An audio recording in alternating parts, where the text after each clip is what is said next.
O senador Eduardo Girão, da Tribuna, denunciou os absurdos na concessão de proteção à ex-primeira-dama peruana com direito à carona da Força Aérea Brasileira e comparou com o tipo de direito que é utilizado na perseguição política real imposta a conservadores no Brasil pelo STF. O senador explicou que a ex-primeira-dama foi condenada, assim como seu marido, a 15 anos de prisão por crimes de corrupção. Girão disse: o escândalo é maior ainda e mais grave. Após a autorização de Lula, o Ministério das Relações Exteriores enviou o avião da Força Aérea Brasileira para escoltar Nadine até São Paulo. Ou seja, você pagou para nós sermos hoje refúgio de corruptos. Olha como o Brasil está de cabeça para baixo. Os sinais estão aí. Ao ser imediatamente questionado por parte da imprensa, o ministro defendeu a operação como sendo sabe o quê? Se você está em pé, sente-se. Asilo humanitário a corrupto, ladrão de dinheiro público, que é o dinheiro que falta nos hospitais, falta o remédio, falta o médico, as estradas esburacadas, graças à corrupção. Asilo humanitário é brincadeira.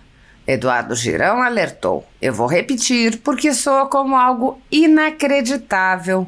Asilo, um apoio humanitário para asilar pessoas condenadas por corrupção. Enquanto no Brasil, presos políticos que nada fizeram estão sendo perseguidos e massacrados com requintes de crueldade pela vingança instituída nesse regime Lula e STF em que vivemos. Esse mesmo Ministério das Relações Exteriores extrapolou na subserviência quando recentemente consultou Alexandre de Moraes, olha outro sinal, antes de responder ao questionamento do governo dos Estados Unidos sobre censura e perseguição nas redes sociais. O senador questionou as motivações por trás da concessão do asilo e conclamou as pessoas de bem a se posicionarem para recuperar o país. Ele disse: nós vamos passar por isso, mas é preciso que as pessoas de bem se posicionem. As pessoas de bem precisam se posicionar num momento como este e ir para a rua. Ir para a rua. As grandes mudanças neste país foram obtidas através das ruas, de forma ordeira, pacífica, respeitosa, como tem que ser, com cartazes. A rua é livre. Leve o seu cartaz do que está no seu coração. Não vamos deixar a censura nos calar, fazer-nos intimidar, deixar-nos intimidados. O Brasil é nosso. Está tudo errado, está tudo errado. As instituições estão se metendo umas em cima das outras, estão invadindo, estão legislando, como o STF faz com esta casa. Está errado isso. O Senado precisa se levantar e vai se levantar porque eu acredito na capacidade de reflexão do ser humano. Cada um aqui tem uma história e está percebendo, no fundo já percebeu, mas talvez falte uma ação. Que está errado o que está acontecendo com o Brasil, com preso político em pleno século XXI, com jornalista indo embora do país porque teve o passaporte tomado, coisa que só se via no nazismo, com a conta bancária do cara que trabalhou a vida inteira, desde jovem, bloqueada por uma ordem do ministro do Supremo, com a rede social, seu instrumento de trabalho, bloqueada. Até parlamentar tem, como o senador Marcos Duval, que não pode exercer o seu direito pleno, eleito pelo povo. Girão conclamou: cadê os homens de bem deste país, empreendedores, funcionários públicos? Posicionem-se, porque o futuro dos seus filhos, dos nossos filhos e netos, está ancorado no que nós vamos fazer com essa depravação que a gente está vendo no Brasil de hoje. Muitos jornalistas e veículos conservadores vêm sendo implacavelmente perseguidos, como é o caso da Folha Política. Nossa sede, nossa residência foi invadida e todos os nossos equipamentos foram apreendidos a mando do ministro Alexandre de Moraes. À época, o jornalista Alexandre Garcia assinalou que algo semelhante só havia ocorrido na ditadura Vargas, não havendo qualquer exemplo parecido durante o tão falado regime militar. Mesmo em ditaduras consolidadas, não é comum que se apreendam todos os equipamentos em claríssima violação a tratados internacionais, como o Pacto de São José da Costa Rica. Posteriormente, a Folha Política foi alvo do ministro Luiz Felipe Salomão, que ordenou o confisco da renda de diversas pessoas, sites e canais conservadores para impedi-los de exercer suas atividades. Mais de 20 meses da renda dos veículos e comunicadores afetados seguem confiscados, enquanto o inquérito vai sendo transmitido de relator em relator. Outros jornalistas e comunicadores foram presos sob alegações como a de sair do país sem saber que estavam sendo investigados. Um deles perdeu o movimento das pernas em um estranho acidente na cadeia enquanto estava preso por crime de opinião. Ao conseguir refúgio em outro país, viu sua família ter suas contas bloqueadas para que não pudessem receber doações de pessoas que se sensibilizam com a situação de seus filhos.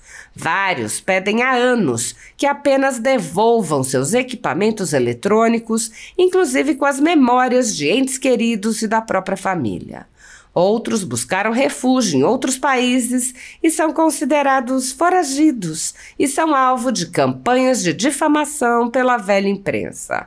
As medidas arbitrárias impostas aos jornalistas e comunicadores conservadores, por suas características processuais, violam diversos artigos da Constituição e também de tratados como a Declaração Universal de Direitos Humanos e o Pacto de São José da Costa Rica, que protegem a liberdade de expressão e vedam tribunais de exceção. Os exemplos são muitos e a perseguição não cessa. Casas invadidas, redes bloqueadas, censura, bloqueio de contas sem confisco de bens, cancelamento de passaporte, proibição de contato, entre outras. Nos inquéritos políticos conduzidos em cortes superiores, basta que parlamentares de extrema esquerda apresentem relatórios ou reportagens produzidos por pessoas suspeitas e interessadas, acompanhados de listas de pessoas a serem perseguidas, para que essas pessoas sejam privadas de direitos fundamentais. Se você apoia o trabalho da Folha Política e pode nos ajudar a continuar nosso trabalho, doe qualquer valor à empresa Raposo Fernandes através do Pix, usando o QR Code que está visível na tela ou com o código ajude@folhapolitica.org. Se preferir transferência ou depósito, a conta da empresa Raposo Fernandes está disponível na descrição deste vídeo e no comentário fixado no topo. Há mais de 10 anos, a Folha Política vem mostrando os eventos da política brasileira e dando voz a pessoas que o cartel midiático quer manter invisíveis. Pix ajude@folhapolitica.org. Assista. Paz e bem, muitíssimo obrigado, presidente, senador Humberto Costa. Quero saudar também senhoras senadores, senhoras senadoras, senhores senadores, funcionários dessa casa, assessores e também você, brasileira, brasileiro, que está nos acompanhando pelo trabalho da equipe da TV Senado, Rádio Senado e Agência Senado. Olha, quase tudo que acontece nesse governo Lula está com sinal trocado. Não precisa ser de direita nem conservador. Eu acredito que um pouco de visão independente, você percebe que algo está errado nesta nação. Na contramão de tudo aquilo que é justo e correto. Agora, mais uma decisão escandalosa, que ao mesmo tempo é ilegal e imoral, com o asilo político diplomático, a senhora Nadine Heredia, esposa do ex-presidente Ollanta Humala, que governou o Peru entre 2011 e 2016. Depois de 3 anos de julgamento pela justiça peruana, com todo o direito à defesa e ao contraditório, algo que a gente não vê em nosso próprio país, tanto o ex-presidente como a primeira-dama foram condenados a 15 anos de prisão por lavagem de dinheiro e recebimento de dinheiro ilegal provenientes da Odebrecht, empresa brasileira, e do governo da Venezuela. Olha que coincidência. Humala o ex-presidente continua preso. Foi o próprio Marcelo Odebrecht, em colaboração premiada na Lava Jato, que afirmou que o acerto para o envio de 3 milhões de dólares, repito, 3 milhões de dólares para a campanha de Humala foi feito com Lula e Palocci. Foi o próprio Marcelo Odebrecht que disse isso. Presta atenção. Mas o escândalo é maior ainda e mais grave. Após a autorização de Lula, o Ministério das Relações Exteriores enviou um avião da FAB para escoltar Nadine até São Paulo. Ou seja, você pagou para nós sermos hoje refúgio de corruptos. Olha como o Brasil está de cabeça para baixo. Os sinais estão aí. Ao ser imediatamente questionado por parte da imprensa, o ministro defendeu a operação como sendo, sabe o quê? Se você está em pé, sente-se. Asilo humanitário. A corrupto, ladrão de dinheiro público, que é o dinheiro que falta nos hospitais. Falta o remédio, falta o médico, as estradas esburacadas. Graças à corrupção. Asilo humanitário. É brincadeira. Eu vou repetir porque soa como algo inacreditável. Asilo, um apoio humanitário para asilar pessoas condenadas por corrupção. Enquanto no Brasil, presos políticos que nada fizeram estão sendo perseguidos e massacrados com requintes de crueldade pela vingança instituída neste regime Lula e STF que vivemos. Esse mesmo Ministério das Relações Exteriores extrapolou na subserviência quando recentemente consultou Alexandre de Moraes. Olha outro sinal. Antes de responder questionamento do governo dos Estados Unidos sobre censura e perseguição nas redes sociais. Segundo André Marcília, renomado jurista e professor de Direito Constitucional do Brasil, esse asilo da esposa de Humala contraria princípios básicos de convenções internacionais das quais o Brasil é signatário. Seria transformar um crime comum em proteção diplomática. Asilo político jamais pode se transformar num substitutivo recursal em processos de crimes comuns. Como primeira medida, já encaminhei ao Ministério das Relações Exteriores pedido de informações detalhando todos os fatos, inclusive a utilização do avião nosso, do Brasil, da Força Aérea Brasileira, para ir buscar corrupto. Estender tapete vermelho, como foi feito com o Maduro, poucos meses depois que o Lula assumiu, com o ditador sanguinário Nicolás Maduro da Venezuela, tem destruído a Venezuela. Mas existe um possível vínculo estratégico dessa medida ilegal e imoral de proteção máxima a uma pessoa que roubou o seu país, o Peru, e foi por isso condenada. Ela poderia trazer à tona novas informações sobre esquemas internacionais de corrupção mantido pelo PT? É que toda essa operação aconteceu exatamente no período, olha só, em que Lula estava chefiando o maior esquema de corrupção da história, descoberto pela Lava Jato. E tem mais coincidência aí, sabe qual? Adivinha qual foi a empresa que recebeu essa demanda internacional do PT? Justamente, entre aspas, justamente, por favor, a Odebrecht, que aqui no Brasil precisou criar um departamento exclusivo para administrar propinas. Uma completa indecência, isso precisa ter fim. Eu encerro, senhor presidente. Em momentos desses, quero deixar muito claro a minha esperança com o Brasil. Talvez não.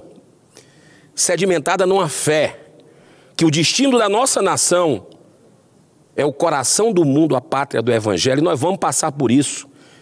E vamos ser ainda, pode anotar, talvez eu não veja, meu filho, meu neto verão o Brasil no topo do mundo. Esse é o destino dessa nação, pelo povo que tem. Maior nação católica do mundo, maior nação evangélica, a segunda maior evangélica, a primeira espírita, a primeira católica. Todo mundo se relaciona bem. Um país com todas as potencialidades para estar no topo do mundo, empreendedores capazes, um povo de bem. Nós vamos passar por isso, mas é preciso que as pessoas de bem se posicionem. As pessoas de bem precisam se posicionar num momento como esse, ir para a rua. Ir para a rua. As grandes mudanças nesse país foram através das ruas. E de forma ordeira, pacífica, respeitosa, como tem que ser, com cartazes. A rua é livre. Leve o seu cartaz do que está no seu coração. Não vamos deixar a censura calar, nos fazer intimidar, nos deixar intimidados. O Brasil é nosso. Está tudo errado. Está tudo errado. As instituições estão se metendo uma em cima das outras, estão invadindo, estão legislando como o STF faz com essa casa. Está errado isso. O Senado precisa se levantar e vai se levantar, porque eu acredito na capacidade de reflexão do ser humano. Cada um aqui tem uma história e está percebendo, no fundo já percebeu, mas talvez falte uma ação, que está errado o que está acontecendo com o Brasil. Com preso político em pleno século XXI, com jornalista indo embora do país porque teve o passaporte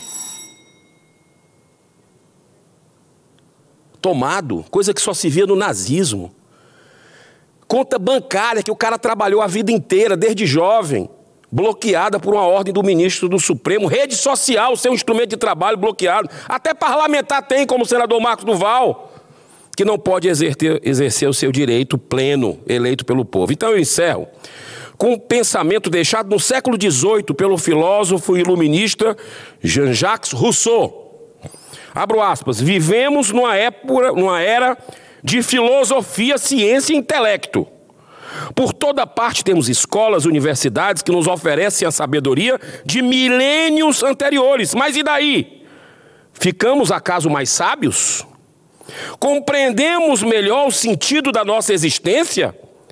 Sabemos o que realmente é bom para as nossas vidas? No minuto que me falta, senhor presidente, vou terminar nesse minuto, mas essas reflexões que eu acabei de fazer, do filósofo e iluminista Jean-Jacques Rousseau, eu peço que todos nós façamos nesse momento de angústia do cidadão de bem da nossa nação, mas que precisa partir para a atitude no aspecto de onde você tem influência. Juristas desse país ontem tomaram celulares de advogados, de jornalistas, no julgamento do Supremo Tribunal Federal. Cadê a OAB? Cadê a Associação de Jornalistas, ABI? A ABERT? Cadê os homens de bem desse país, empreendedores, funcionários públicos? Se posicionem, porque o futuro dos seus filhos, dos nossos filhos e netos, está ancorado no que nós vamos fazer com essa depravação que a gente está vendo no Brasil de hoje. Que Deus abençoe a nossa nação. Muito obrigado, senhor presidente.